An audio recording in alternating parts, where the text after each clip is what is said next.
किसी भी शहर का विकास वहाँ की आबादी से सुनिश्चित होती है, वहाँ के इंफ्रास्ट्रक्चर से सुनिश्चित की जाती है। इसी तरह आर्थिक राजधानी मुंबई में भी इसे शंघाई बनाने का सपना कई सरकारों ने देखा। सरकारें आती हैं, सरकारें चली जाती हैं, लेकिन जिन इलाकों का विकास किया जाना होता है वहाँ विकास अवरुद्ध पड़ जाता है, क्योंकि मामले कई तरह के सामने आते हैं। इसमें एक भ्रष्टाचार सबसे बड़ा विषय कहा जाता है। नमस्कार, मैं हूं संजय मिश्रा। आप देख रहे हैं हमारी खास पेशकश बोल मुंबई बोल। आर्थिक राजधानी मुंबई के बांद्रा पूर्व इलाके के गवर्नमेंट कॉलोनी में आज हम पहुंचे हैं और यहां पर भी कई ऐसी दुकानें हैं जिन्हें प्रशासन की ओर से नोटिस दिया गया है डेमोलेशन का, और इस डेमोलेशन की प्रक्रिया से डरे और सहमे तमाम दुकानदार हमारे कैमरे के सामने खड़े हैं और आज एक एक कर तमाम लोगों की हम प्रतिक्रियाएं लेंगे। वीडियो जर्नलिस्ट देवानंद सिंह से गुजारिश है कि अपने कैमरे को इन तमाम लोगों के चेहरे तक ले जाएं और इस कार्यक्रम को देखने वाले जो लोग जिनके जहन में ये सुगबुगाहट मची है कि आखिर इन 24 न्यूज़ पर चलने वाले इस कार्यक्रम का एजेंडा क्या है, सब्जेक्ट क्या है, मुद्दा क्या है, तो हम आपको बता दें ये वो तमाम दुकानदार हैं जो 35 से 40 साल पहले गवर्नमेंट कॉलोनी में इन्होंने अपनी अपनी दुकानें खोली थी, जिसके बाद कार्रवाई के डर से इनके मन में खौफ था, लेकिन सरकार की ओर से कई बार नोटिफिकेशन जारी किया गया और उसी नोटिफिकेशन के तहत इन्हें संरक्षण मिला है। लेकिन अभी कुछ दिन पहले इन्हें नोटिस दी गई है 15 दिन के भीतर यदि इन्होंने अपने दुकानों को खाली नहीं किया तो उसे जमींदोज कर दिया जाएगा। लेकिन उस नोटिस के बाद इनके मन में ऊहापोह की स्थिति मची हुई है। हालांकि इनके पास इनके खुद के अधिकार सुरक्षित हैं, न्यायपालिका है, लेकिन उससे पहले सूबे के मुखिया उद्धव ठाकरे साहब, जिनके बारे में हम आपको बता दें, मातोश्री बंगला यहाँ से कुछ ही अंतराल की दूरी पर स्थित है। ये बांद्रा पूर्व का इलाका है, लेकिन जिन दुकानदारों के पास हम जाएंगे उनसे सबसे पहले ये जान लेने की कोशिश करते हैं कि आखिर डर किस चीज़ का को लेकर इनके जहन में है। सबसे पहले आपका नाम? मेरा नाम अब्दुल गफूर है और मेरी इधर दुकान है। मैं खुद लाइजनिंग के काम करता हूँ, रेरा वगैरह के केसेस वगैरह स्लम अपील के करता हूँ। ये जो नोटिस आई है हमको Bombay government land eviction act, हम चाहेंगे थोड़ा सा लाउड बोलिए क्योंकि इस कार्यक्रम को देखने वाले लोग बहुत सारे हैं। ओके। ये जो एविक्शन नोटिस आई है Bombay government land eviction act, ये 1955 ये हमको लागू नहीं होता है। ये लागू होता है जिसको गवर्नमेंट से अलॉट हुआ है और एग्जीक्यूटिव इंजीनियर अंधेरी का जो करारनामा हुआ है उसके टर्म्स एंड कंडीशन का वॉयलेशंस किए तो उनको लागू होता है। और हमने जो हमारी जो प्रॉपर्टी 30-35 साल पहले की है, इंक्रोच की हुई प्रॉपर्टी है। 2011 जुलाई 2001 का GR है, 16/5/2015 का GR है, 18/5/2018 का GR है।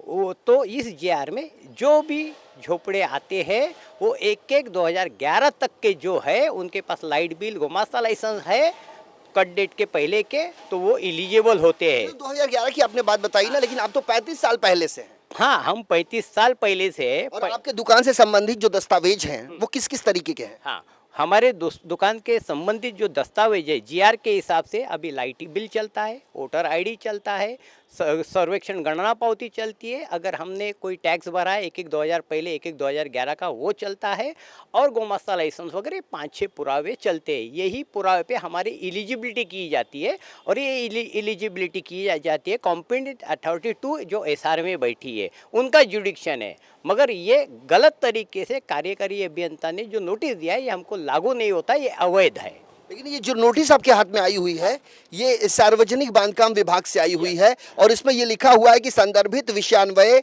मी निम्न स्वाक्षरीकार उप अभियंता बांद्रे, उप विभाग क्रमांक 1 बांद्रे पूर्व, मुंबई 51, प्रतिनिधि कार्यकारी अभियंता उत्तर मुंबई विभाग अंधेरी पश्चिम, आपणास Bombay government premises eviction act 1955 मधील नियम 4 अनुसार सूचित करतो की आपण बांद्रे पूर्व येथील शासकीय वसाहतीत सार्वजनिक बांधकाम खात्याचा मालकीच्या जागेत संत ज्ञानेश्वर मंदिर मार्ग पक्क्या कच्च्या स्वरूपाचे दुकान गाळा राजकुल एकूण क्षेत्र 9/3 चे अतिक्रमण केले आहेत। ऐसा इस पत्र से इन्हें बताया है कि आपने अतिक्रमण किया है, चूंकि आप अतिक्रमण करता हो इसलिए आप इस जगह को खाली कर दें। लेकिन सवाल यह भी है कि यदि अतिक्रमण इन्होंने किया है तो गवर्नमेंट का वो नोटिफिकेशन क्या, और गवर्नमेंट यदि GR निकालती है तो लोगों को की सहूलियत को देखते हुए निकालती है। लेकिन सरकार के अधीन आने वाले सरकारी महकमे के अधिकारी आखिर इन बातों पर तवज्जो क्यों नहीं देते, ये एक बड़ा सवाल है। आपसे ये जानना चाहते हैं कि पहली बार आपको डेमोलेशन का डर जो दिखाया गया वो कब की बात है? पहली बार जो इससे पहले काफ़ी नोटिस आए थे, बातचीत से ही वो सुलझ गए, उनको गलती पता चली, तो वो अधिकारी समझदार थे, उनको मालूम था, हमने बताया गवर्नमेंट के नोटिफिकेशन गैजेट हम स्लम एक्ट में आ रहे। कौन सा साल था? वो 2002 का था। उसके बाद 2019 में हम जाके जब वसईकर साहब थे उनको जब बताए कि आपने नोटिस निकाला गलत निकाला है।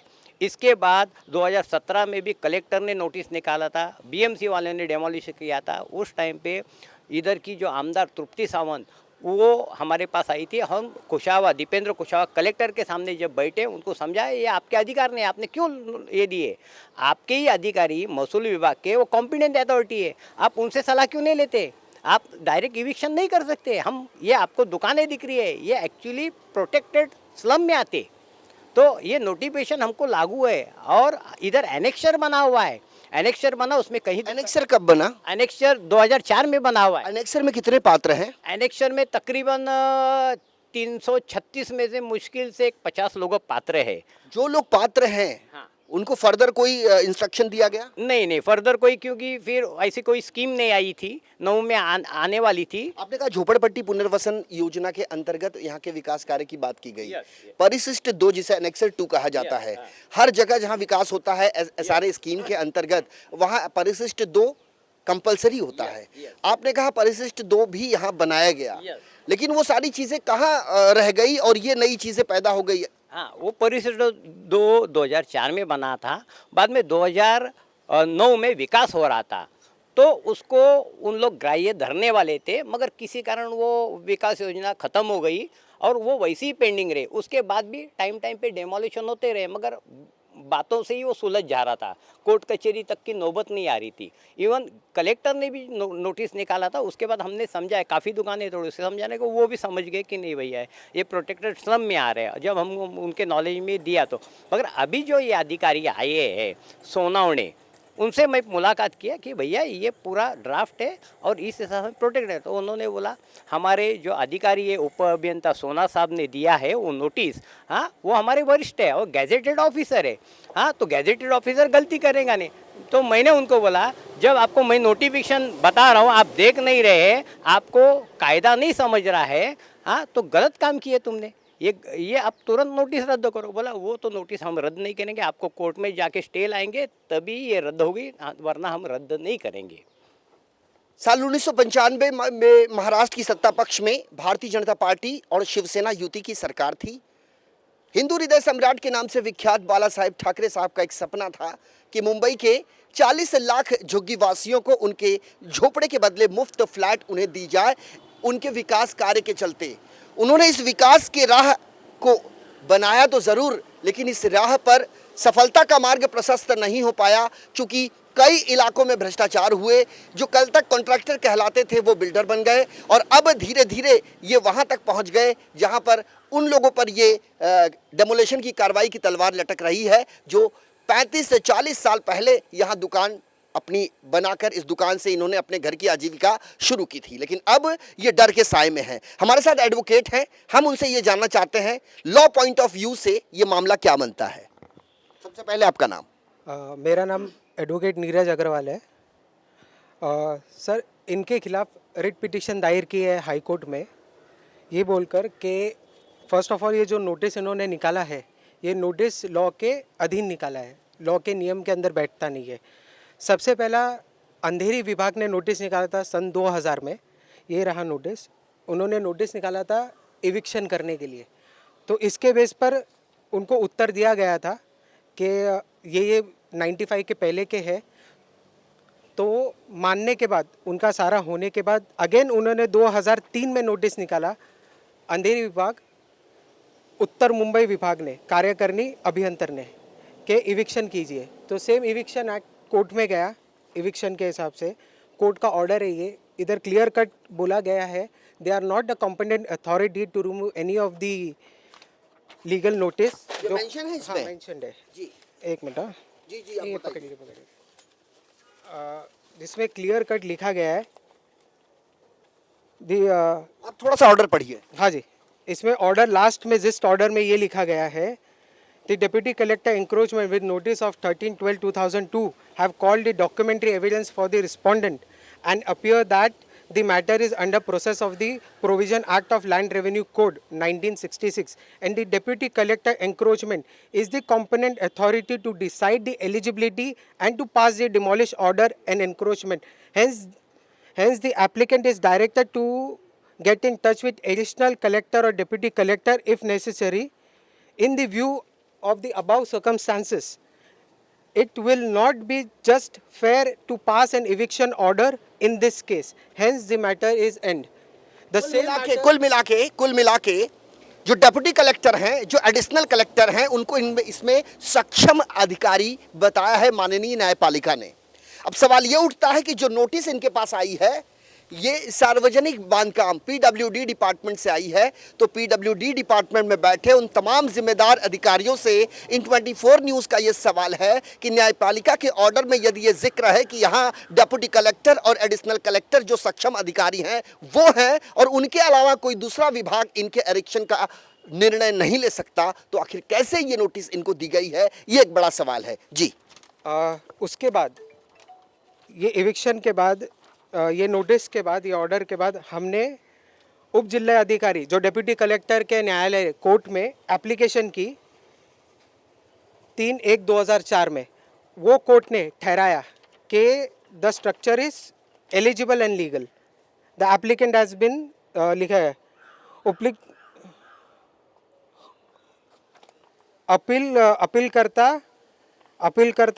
मान्य करत येत आहे जी। अपील एडमिट कर लिया, एडमिट किया हुआ है एंड एडमिट इसलिए किया क्योंकि एलिजिबल थे जी। ऑर्डर ये बता रहा है ये जिस उप जिलाधिकारी की बात कर रहे हैं उस उप जिलाधिकारी के न्यायालय का ये आदेश पत्र है जिसमें इस बात का उल्लेख है कि ये तमाम जो लोग हैं वो एलिजिबल हैं, यानी पात्र हैं।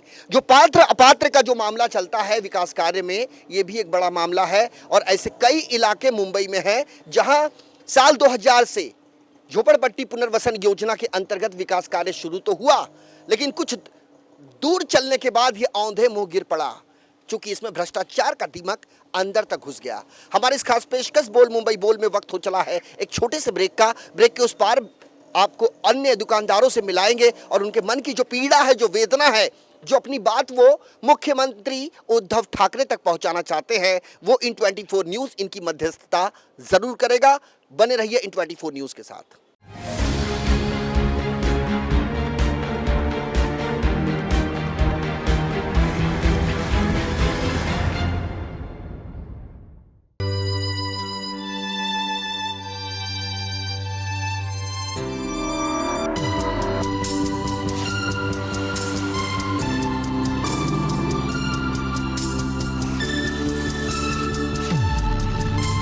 कुछ भी पी लो, अब तुम्हारी बॉडी रिवाइव होने वाली नहीं है। ये कोई मामूली टॉनिक नहीं, बॉडी रिवाइवल है। यहाँ भी बॉडी रिवाइवल। बॉडी रिवाइवल लाएं, जीवन दोबारा पाएं।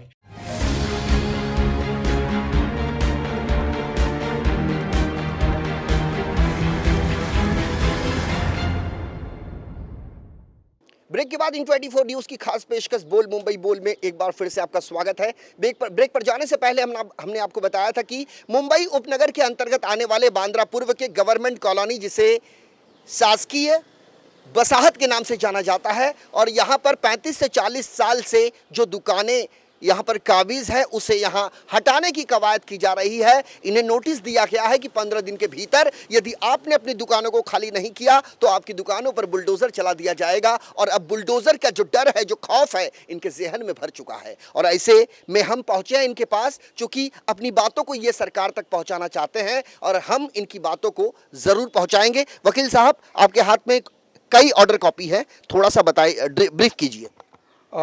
ये जो ऑर्डर कॉपी है ये डेटेड 12/5/2003 की है, जिसमें इनके कंपोनेंट कोर्ट ने, जो इनका डेप्यूटी पीडब्ल्यूडी का कंपोनेंट कोर्ट है, उन्होंने ही बोला they are protected under so and so GR dated 2000, GR dated 14/5/1998। इनके अगेंस्ट वो प्रोटेक्टेड है। इवन दो ये जब उच्च न्यायालय में गया डेप्यूटी कलेक्टर के कोर्ट में, तो डिप्टी कलेक्टर के कोर्ट ने भी ये जीआर पास किया था, उसमें उन्होंने भी कहा है जो तहसील का जीआर है 20/11/2003 का, उसके अंडर भी ये प्रोटेक्टेड है। जब दोनों जीआर के अंडर ये प्रोटेक्शन आते हैं तो आज 18 साल के बाद में ये इविक्शन का नोटिस अवैध कारणों के मैलिफाइड इंटेंशन से किया गया है। नहीं, आप जो बोल रहे हैं मेरी बात समझ में आ रही वकील साहब, लेकिन मुझे ये बताइए कि इतने आदेश की प्रतियां आपके हाथ में है तो दूसरी तरफ सार्वजनिक विभाग जो बांधकाम विभाग है वो इस बात को क्यों नहीं मान रहा है? सर, सबसे पहले जब ये नोटिस इशू किया गया, पहला नोटिस का प्रक्रिया होती है कि जो भी एंक्रोच प्रॉपर्टीज़ है उनको पहले एक नोटिस दे के बुलाया जाता है कि आपके सारे डॉक्यूमेंट दस्तावेज जमा कीजिए एक बार निरीक्षण के लिए। ना देते हुए उन्होंने डायरेक्ट इविक्शन एक्ट के नीचे एंक्रोच लैंड को तोड़ने का प्रस्ताव पास कर ये दिया। तोड़ने का प्रस्ताव पास किया, लेकिन तोड़ने के पहले वैकल्पिक व्यवस्था की क्या तैयारी है, जो अल्टरनेट अकोमोडेशन कहते हैं जिसको? सर, अल्टरनेट अकोमोडेशन जब कैरी आउट होता है, जब कोई चीज़ एक दूसरे से संवाद हुए जाते हैं, इन्होंने हमारे तरफा ना सुने, एक तरफा सुनकर डायरेक्ट इविक्शन का ऑर्डर पास कर दिया। ना हमारा डॉक्यूमेंट लिया हमसे, ना हमें कभी पूछा इनसे दुकानदारों से कि आप कितने साल जुने हो, यहाँ पर किन सालों से आपके पास क्या क्या अधिकरण के डॉक्यूमेंट्स हैं, ना कुछ जांच पड़ताल किए बिना जो करंट ऐसे ही दे दिया, डायरेक्ट उन्होंने नोटिस निकाल दिया। आज अब 18 साल के बाद ये नोटिस आया है। आप इस अधिकारी का नाम बताएंगे? सोनार उप अभियंता उप विभाग क्रमांक 1 श्री सोनार साहिब। सोनार साहब, उप अभियंता साहब, आपके पास हम आएंगे और आपसे जरूर पूछेंगे, क्योंकि सवाल कई हैं ज़हन में, जवाब एक भी नहीं मिल पा रहे हैं। इनका कहना है कि ये एक तरफा आदेश है। यदि ये एक तरफा आदेश है तो ये दुर्भाग्यपूर्ण है, क्योंकि दोनों पक्षों का सुनना प्रशासनिक महकमे के अधिकारियों का फर्ज बनता है। अपने कर्तव्य का निर्वाह बड़ी निष्ठा के साथ करते हैं सरकारी अधिकारी, ऐसा दावा करते हैं प्रशासनिक महकमे के उच्च अधिकारी। गवर्नमेंट बार बार कहती है कि हम जो जीआर निकालते हैं वो जनता के हितों को देखते हुए निकालते हैं। यदि जनता के हितों को देखते हुए ये आदेश निकाला गया है तो इसकी जानकारी क्या मुख्यमंत्री को है, क्या गृह निर्माण मंत्रालय को है? ये भी एक बड़ा सवाल है। वैसे हम गृह निर्माण मंत्री जितेंद्र आव्हाड साहब के पास भी जाएंगे और उनसे ये पूछेंगे कि बांद्रा पूर्व के गवर्नमेंट कॉलोनी में रहने वाली वो जनता जो 35 सालों से अधिक कार्यकाल से अपनी दुकानों पर बैठी हुई है, उसे इस तरीके से अचानक एक तरफा नोटिस देके वहां से हटाना, एविक्शन करना कितना उचित है। हमारे साथ और भी कई लोग हैं। जी, आपके पास समय बहुत कम है वकील साहब। सर, एक उनमें लाइन ऐड करना चाहूँगा। कोर्ट में जाने के बाद इनके ही पीडब्ल्यूडी के प्रॉपर्टी टैक्स कलेक्टर ने भी इशू किया है पात्र का लेटर 2006 में कि हाँ 1995 के पहले की ये सब दुकानें हैं और ये हम मान्य करते हैं। जब इन्होंने खुद ने ही पात्र घोषित कर दिया है तो ये नोटिस का क्या मतलब? हम चाहेंगे इन तमाम तथ्यों को लेकर, आपके पास बहुत सारे रास्ते हैं, बहुत सारे विकल्प हैं, क्योंकि इस लोकतांत्रिक कहे जाने वाले भारतवर्ष में न्यायपालिका सर्वोपरि है और न्यायपालिका के पास इनके एक अधिकार जो है उस अधिकार को लेकर ये जरूर जाएंगे। हमारे साथ कई दुकानदार भी हैं, हम उनसे बात करते हैं। आपका नाम क्या है? शिवाजी मोरे। मोरे साहब, कितने सालों से हैं आप यहाँ? मैं कम से कम 94 से हूँ सर। आप 94 से? आपके दुकान से संबंधित सारे डॉक्यूमेंट हैं आपके पास? हाँ सर, डॉक्यूमेंट्स है और पात्र भी आप एलिजिबल हैं, पात्र हैं? पात्र है सर। तो जो नोटिस आपके पास आई है उसको लेके मतलब आपके दिमाग में क्या, किस तरह के सवाल घूम रहे हैं? सर, ये दिमाग में ऐसा घूम रहा है कि ये जो नोटिस भेजा हुआ है, माननीय श्रीकांत सलमकर साहब आमदार थे जब पहले, उन्होंने सब दुकान रुकाई थी और उनको इतनी चिढ़ आई थी कि जब जूने आदमी अगर होकर भी और ये गरीबों के ऊपर न्याय हो रहा है और अन्याय हो रहा है, इसके वजह से उन्होंने टूट पड़ा और सारे के सारे जो अपने जो अधिकारी है उनको बोला कि कोई भी अगर समझो तोड़ने का कोशिश अगर करेंगे तो हम उनको, ये हमारी जितनी भी जनता है, गौर गरीब जनता है जो पेट भर रही है, उनको आप उद्ध्वस्त कर रहे हैं, उनकी जो रोजी रोटी के ऊपर लात मार रहे हैं, तो भी आगे जाएंगे कहाँ पे? और उनके आगे जाने के बाद उनको रास्ता कहाँ से मिलेगा? इसके वजह से श्रीकांत सलमकर आमदार साहब ने ये सारे के सारे लोगों को नोटिस लेके उनको ढुकराया और सुबह पूरे दुकान उन्होंने खड़ी किया, सभी को प्रोटेक्ट किया, पूरा दुकान को खड़ी किया उसने, पूरे एक आवाज़ के साथ में दुकान खड़ी किया और एक भी उसको मतलब कि कोई माई का लाल श्रीकांत सलमकर के सामने आया नहीं। इतना श्रीकांत सलमकर ने पूरे गरीबों को पूरा न्याय दिलाया। वैसे शिवसेना के नेता श्रीकांत सरमलकर एक कद्दावर नेताओं में गिने जाते हैं और हर बार जिस इलाके में हम खड़े हैं यहाँ पर कभी बाड़ा सावन का भी राज हुआ करता था, एक बादशाहियत उनकी देखी जाती थी और हर गरीब को न्याय दिलाना अपना वो कर्तव्य, अपना अधिकार समझते थे। आज बाड़ा सावंत इस दुनिया में नहीं है, लेकिन शिवसेना आज भी है। और खासकर हम जिस इलाके में खड़े हैं आप देख सकते हैं, ये भी एक शिवसेना की शाखा है। यहाँ अनिल परब साहब जो परिवहन व संसदीय कार्य मंत्री हैं महाराष्ट्र के, उनका ये गढ़ माना जाता है और साथ ही साथ शिवसेना का ये बाल किल्ला कहा जाता है। मातोश्री बंगला यहाँ से कुछ ही अंतराल की दूरी पर है और ऐसे में इन तमाम दुकानदारों को, खासकर जो कई सालों से अब यहाँ वास्तव्य कर रहे हैं, इन्हें न्याय मिल पाएगा ये देखना दिलचस्प होगा। क्योंकि शिवसेना अपने आप में गिनी जाती है कि शिवसेना प्रमुख बाला साहेब ठाकरे ने कहा था कि 20% राजकारण और 80% समाजकरण। आज बात आई है उस प्रतिष्ठा की, उस सवाल की और उस फर्ज की। अब देखने वाली बात यह होगी कि सरकारी महकमा इस पर क्या रवैया अख्तियार करता है। हमारे साथ और भी कई लोग हैं। आपका नाम सर? राजू मोरे। आपकी दुकान की कहाँ है? ये पीछे गली में है। कितने साल पुरानी है? 30 साल पुरानी दुकान। आपके पास दुकान से संबंधित सारे दस्तावेज हैं? सब डॉक्यूमेंट्स है उसके। आप एलिजिबल हैं? है ना। आप ये बताइए, जो नोटिस आपको मिली है, क्या आपके परिवार को पता है कि? नहीं, हमने बताया नहीं। कुछ भी हो सकता है, उन इतना साल से इसी के ऊपर हमारा घर चल रहा है, अगर उनको बताएंगे तो क्या हाल होएगा उनका। जिस दुकान से अपने परिवार की उदर निर्वाह करते हैं, ये जिस दुकान से होने वाले आर्थिक उत्पन्न से वो आजीविका चलाते हैं अपने परिवार की, उन परिवारों को अब तक ये पता ही नहीं है कि घर का मुखिया जिस दुकान पर जाता है रोजी रोटी के लिए, वो दुकान अब टूटने की कगार पर है। और ऐसे में उनके दिलों और दिमाग पर क्या बीतेगी, इसका अंदाजा आप इनके वक्तव्य से आसानी से लगा सकते हैं। आपका नाम सर? सर राम बाबू साहब। शाह साहब, कितने साल से आपकी दुकान है? सर 35 साल से है। दुकान से संबंधित सारे दस्तावेज सब भी अवेलेबल है। ये बताइए, जो नोटिस आपको मिल रही है, क्या लगता क्या है आपको? सर बहुत टेंशन में है आदमी। एक तरफा लग रहा है, पक्षपात लग रहा है। अभी मतलब जो भी है, लेकिन वो तो सब उसी के ऊपर डिपेंड है, पूरा घर उसी के ऊपर चलता है, फिर हम लोग जाएंगे कहाँ? वैसे आपको बता दें, कोरोना वायरस जैसी वैश्विक महामारी के महासंकट काल में सारी दुकानें बंद थी, सरकारी आदेश थे, लोग अपने घरों में कैद थे, नजरबंद की तरह। जैसे गुलामी की जंजीरों में भारतवर्ष कभी जकड़ा हुआ था, अंग्रेज यहाँ हुकूमत करने आए थे, उसी तरीके से कोरोना वायरस नाम का एक संक्रमण यहाँ फैला था। और उसके बाद दुकानें बंद, आर्थिक उत्पन्न भी बंद, घर की आजीविका चलाना एक कठिन समस्या। अभी हम उस महासंकट काल से पूरी तरह से उभर भी नहीं पाए हैं कि एक बार फिर से डेमोलेशन की तलवार इनके सिर पर लटकती नजर आ रही है, जिससे पूरा परिवार इसमें शामिल है।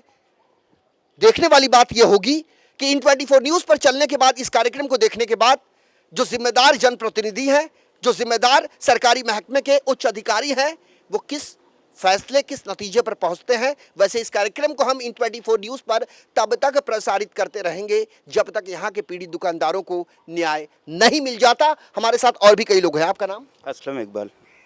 इकबाल साहब, कितने साल से हैं आप? मैं 32 साल से। आपके दुकान से संबंधित सारे दस्तावेज हैं आपके पास? Yes sir. आज तक कभी आपको ऐसा लगा था कि एक ऐसा वक्त आएगा कि नोटिस मिलेगी, डेमोलेशन का डर? नहीं, ऐसा कभी नहीं हुआ, ये फर्स्ट टाइम ऐसा हो रहा है सर। विकास चाहते हैं आप? यस सर, डेवलपमेंट चाहते हैं आप? चाहते हैं सर। डेवलपमेंट हर कोई चाहता है। इनका विरोध किसी विकास का नहीं है, इनका विरोध किसी भी सरकारी योजना का नहीं है। गवर्नमेंट नोटिफिकेशन के तहत ये अपनी बात हमारे कैमरे के सामने रख रहे हैं और ये उतनी ही बात कर रहे हैं जितनी की मर्यादित है।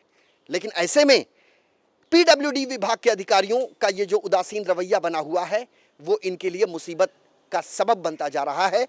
आपका नाम क्या है? मेरा नाम सागर दोरुगड़े है। आपकी दुकान कहाँ है? मेरी दुकान यहीं आगे है। कितने साल से है आपकी? 30 से 35 साल हो गई है। गुरुले साहब, आप महाराष्ट्रियन हैं? हाँ, महाराष्ट्रियन है। आपका परिवार कितने सालों से है यहाँ पे? यहाँ पर कम से कम 40-45 साल से है। मतलब एक ये दूसरी पीढ़ी है आपकी? हाँ, दूसरी पीढ़ी है। यहाँ पे तो कहा जाता है कि मराठी मूल के लोगों को अधिकार उनका मिलना चाहिए। आज एक बतौर मराठी होके आपके दिमाग में क्या लगता है, आपको आपका अधिकार मिल रहा है? नहीं मिल रहा है मेरा अधिकार मुझे।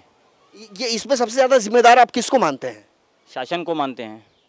शासन ने जो नोटिस निकाला है वो किसी की सुनवाई ना करते हुए एक तरफा नोटिस निकाला गया है। आपका नाम सर? मेरा नाम अशोक अग्रवाल है। मैं एक आइसक्रीम पार्लर चलाता हूँ, पीडब्ल्यूडी ऑफिस के सामने ही है, महात्मा गांधी स्कूल के बाजू में। अब मुझे आए कम से कम 32 साल हो गया। ये समझ लीजिए कि आप बच्चे बड़े हो गए, उनकी शादी हो गई, उनके भी बच्चे हो गए। इतना दिनों से हम लोग वहाँ पे हैं और मैं ही नहीं, हर सब दुकानें भी 400, 450, 500 दुकानें सभी का ही यही मतलब करीब करीब इतने दिनों की है। अब जितने भी ऑफिसर यहाँ पे आए सब ने नोटिस भेजा, हमने डॉक्यूमेंट जमा किया, फिर उन्होंने चले गए। फिर हमको ऐसा भी बोला गया कि आप हमको कुछ एक बताओ ताकि हम लोग ऊपर भाड़ा लागू करने के लिए भी आपको ये करेंगे, मतलब मदद करेंगे। वो भी किया हमने। गायकवाड़ साहब आए और भी चार पांच साहब आके चले गए। मतलब 25 सालों से तो कितने ऑफिसर आए गए, बदली हो गए, लेकिन किसी ने हमारी मदद नहीं की। आपने बोला पीडब्ल्यूडी ऑफिस के बगल में आपकी आइसक्रीम पार्लर की शॉप है और कई अधिकारी आए और कई अधिकारियों ने आपको ये भी कहा कि हम भाड़ा आपका शुरू करते हैं, आपको एक मतलब सहूलियत दी उन्होंने और वो फिर चले गए क्योंकि उनका तबादला हो गया। अब जो अधिकारी आए हैं क्या उनको यहाँ की कहानी, यहाँ की हिस्ट्री नहीं मालूम है? उनके पास करीब करीब हमने 8-10 बार डॉक्यूमेंट भी जमा कराए, उनके इसमें है भी वो।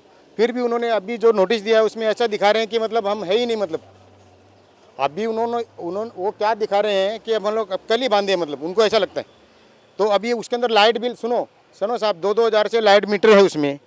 कितने बड़े बड़े प्रभाव हमारे पास में है।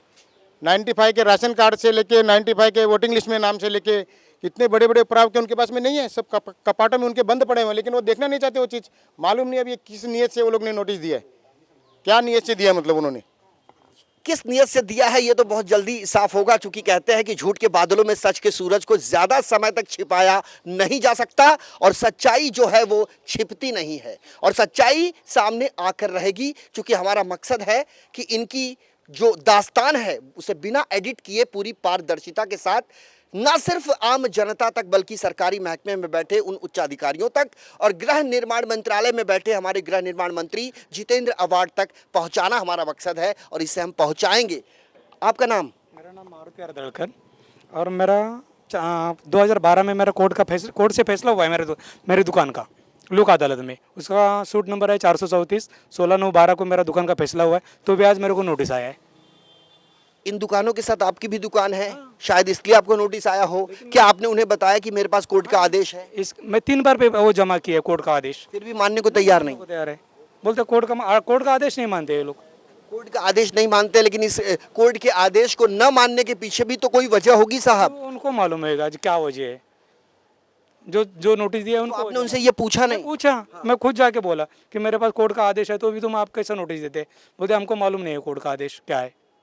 इनकी बातों से ऐसा लगता है कि या तो इनमें जानकारी का अभाव है या फिर सरकारी महकमे में चल रहे कुछ जो दाल को बनाया जा रहा है उसमें कहीं ना कहीं काला है। लेकिन तमाम लोगों की प्रतिक्रियाएं सुनने के बाद ऐसा लगता है कि यहाँ दाल में काला नहीं बल्कि पूरी की पूरी दाल ही काली है। और अब प्रशासनिक महकमे के अधिकारियों की जिम्मेदारी बनती है और खास करके झोपड़पट्टी पुनर्वसन योजना के अंतर्गत जो विकास कार्य मुंबई में चल रहा है और झोपड़पट्टी पुनर्वसन प्राधिकरण में बैठे जो सीईओ साहब हैं उनकी भी जवाबदेही बनती है। इससे कोई कन्नी काट नहीं सकता, क्योंकि इन्होंने परिशिष्ट 2 की बात करी, इन्होंने SRA योजना की बात करी। जब झोपड़पट्टी पुनर्वसन योजना के अंतर्गत विकास कार्य की बात इनसे की जाती है तो आखिर पीडब्ल्यूडी विभाग इन्हें नोटिस कैसे दे सकता है एरिक्शन की? वैसे हम पीडब्ल्यूडी विभाग में जाने की कोशिश करेंगे और वहां बैठे अधिकारी से ये सवाल जरूर पूछेंगे कि आपने इन्हें जो नोटिस दी है तो उसके बदले आपने इन्हें और कोई बात क्यों नहीं बताई? क्या पर्दे के पीछे भी कोई बात है जो इनके सामने लाई नहीं जा रही है? क्या इस पूरी जो मकड़ जाल है इसे ऑपरेट करने वाला व्यक्ति जो है वो फ्लैशबैक में है और वो सामने नहीं आ रहा है? क्या ये बात है? तमाम चीजें हैं लेकिन जवाब किसी के पास भी नहीं है। हमारे इस खास पेशकश में आज के लिए मेरे साथ अभी के लिए इतना ही। कल हाजिर होंगे किसी अन्य इलाके की अन्य समस्याओं को लेकर।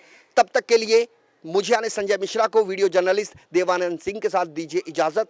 नमस्कार।